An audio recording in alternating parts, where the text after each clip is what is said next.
Otep à tous, bienvenue sur la chaîne des panafricanistes par essence, par conviction et par excellence. Celle des citoyens kémites par nécessité et obligation de combat.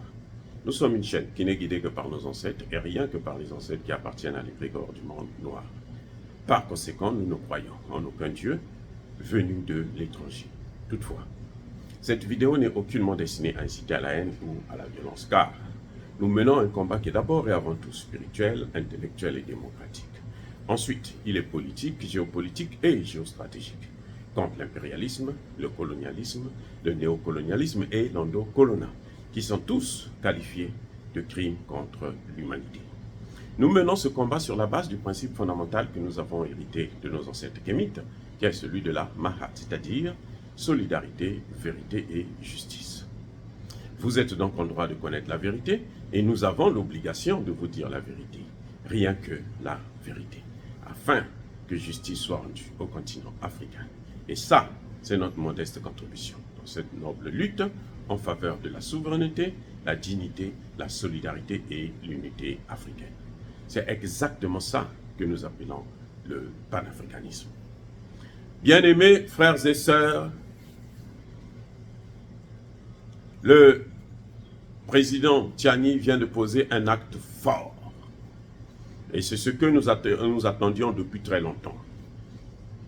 Lorsqu'on dit que c'est un gouvernement illégal, illégitime, comme disait Macron, il se trompe. Parce que en politique, il y a ce qu'on appelle les oripeaux du pouvoir, les éléments du pouvoir, comment on appelle ça, les symboles du pouvoir, qui sont détenus par le général Tiani. C'est lui qui contrôle le pays, et notamment la capitale. C'est lui qui est là, à la capitale. La présidence, là, c'est lui qui siège à la présidence. C'est lui qui prend des actes en tant que président.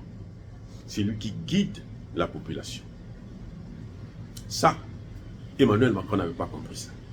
Il croyait que nous, on est à l'époque où on n'avait pas assez d'intellectuels, de cadres pour comprendre un peu ces choses-là. Il y a ce qu'on appelle les oripeaux du pouvoir, c'est-à-dire les symboles qui attestent que c'est vous qui avez le pouvoir. Quand le gouvernement, M. Tiani et l'armée peuvent dire, bon, on ferme les frontières, et les frontières sont fermées. Si un avion veut atterrir, il faut l'autorisation spéciale de cette armée, c'est que ce sont eux qui sont légitimes. Quand vous avez une population qui sort dans la rue, actuellement, chaque nuit, la population est là dehors. Les gens ne dorment pas, ils sont dehors, dans l'obscurité, parce que le Nigeria a pensé que le fait de couper l'électricité au Niger, ça va, mais on s'en fout. 90% de la population nigérienne n'avait pas d'électricité. Donc si vous coupez l'électricité, est-ce que vous rendez service? Est-ce que vous pouvez être productif? Est-ce que vous frappez, vous faites mal? Non.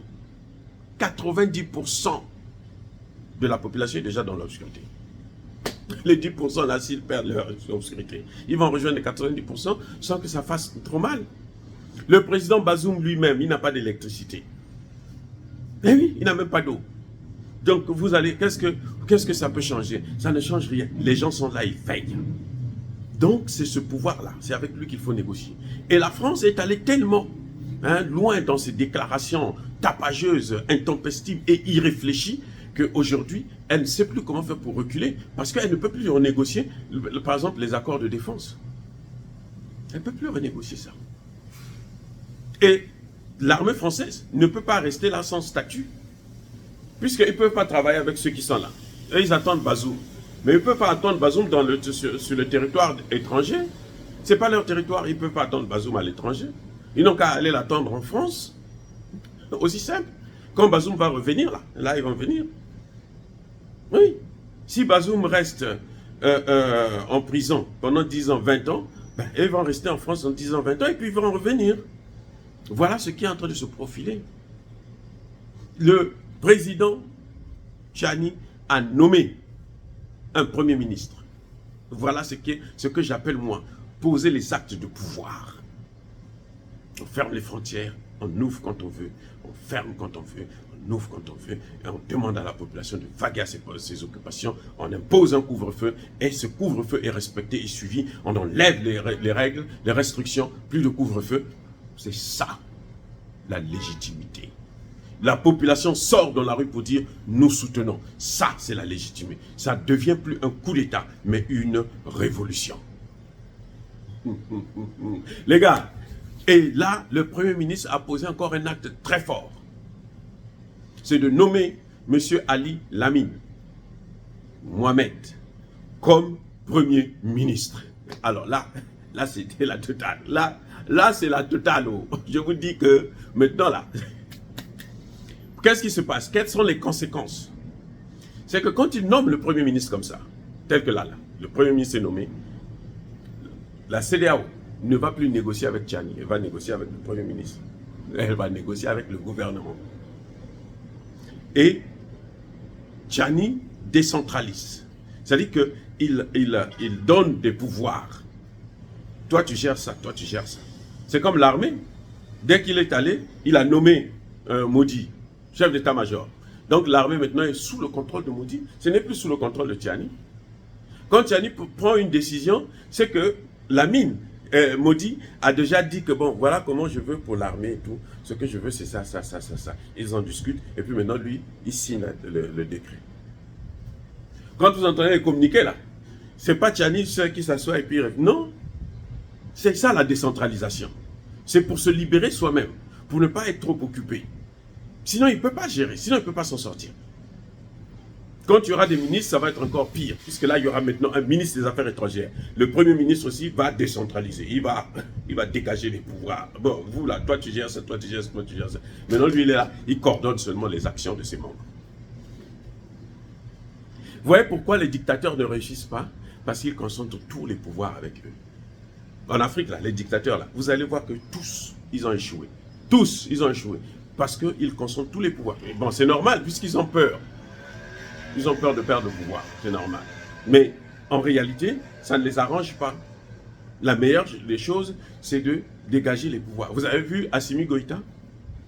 On parle moins d'Assimi Goïta, alors que c'est lui qui a la tête du gouvernement. On parle de son ministre des Affaires étrangères, on parle de son Premier ministre, on parle de son ministre de l'Intérieur, on parle de son ministre de la Défense. Lui-même, non. Donc lui, il coordonne seulement. Ce sont eux qui font le travail, lui, il est là, il les coordonne. Et c'est ce que Tchani est en train de faire, petit à petit. Il est en train de venir sur la bonne voie. Maintenant, là, il y a le Premier ministre qui est nommé. Il y a un Premier ministre. Donc, il y a un gouvernement qui est là. Et maintenant, lui, il sera là pour contrôler, pour coordonner un peu. Voilà, ce sont maintenant eux, c'est eux là, qui vont faire le travail, qui amènent chez lui, on lui donne, maintenant lui fait la synthèse. Et ils en discutent. Bon, moi je pense que ça c'est mieux. Ça là on peut enlever, ça là on peut. Et puis hop. Parce que seul tu ne peux pas. Et la CEDEAO maintenant ne va plus discuter avec Tchani, elle va discuter avec le Premier ministre. Elle va discuter avec le pouvoir en place, avec le gouvernement. Donc vivement qu'il nomme, que le Premier ministre aussi nomme ses ministres, de telle sorte que lui aussi décentralise, il donne des charges à d'autres. Allez, vous là, occupez-vous de ces choses-là. Chacun a sa portion de responsabilité. Et puis après maintenant, on amène tout chez lui, maintenant lui fait seulement la synthèse. Et puis maintenant, lui monte chez le président avec la synthèse. Pour dire, monsieur le président, voilà ce que nous avons décidé. Voilà ce que nous pensons. Le ministre de la Défense, lui, il a déjà un chef d'état-major qui est là. Donc, ils peuvent tout coordonner. C'est-à-dire que c'est tellement pratique et il n'y a rien. Il suffit de connaître ce que l'on veut. Donc, nous saluons la nomination de M. Ali Lamine. Je vais chercher un peu à savoir un peu qu'est-ce qu'il a fait avant et ainsi de suite. Et je vous tiendrai au courant. Mais ce qui est important, c'est de comprendre que le président Tchani a nommé un Premier ministre. Il y a maintenant un gouvernement. Et maintenant, désormais, les négociations doivent se faire avec ce gouvernement. Il faut compter sur lui. On ne peut plus le gouvernement de... comment vous l'appelez? Le gouvernement Bazoumé, là. C'est fini. Il est Bazoumé, c'est fini. Dire cela, c'est inciter à la haine ou à la violence. Non. Il y a ma colère, il y a ma lèvre. Oh, bien-aimés frères et sœurs, encore une fois de plus, soyez bénis. Je persiste et je signe, abondamment bénis par le Dieu de Kémite et par nos ancêtres angéliques. Mais que tous ceux qui persécutent le continent africain, le pillent et le déstabilisent, qu'ils soient noirs, blancs, chinois, arabes, indiens ou qui qu'ils soient punis, maudits, foudroyés, neutralisés, écrasés, effacés par ce Dieu de Kémite et par nos ancêtres angéliques. Vive l'Afrique éternelle. J'ai dit et j'assume.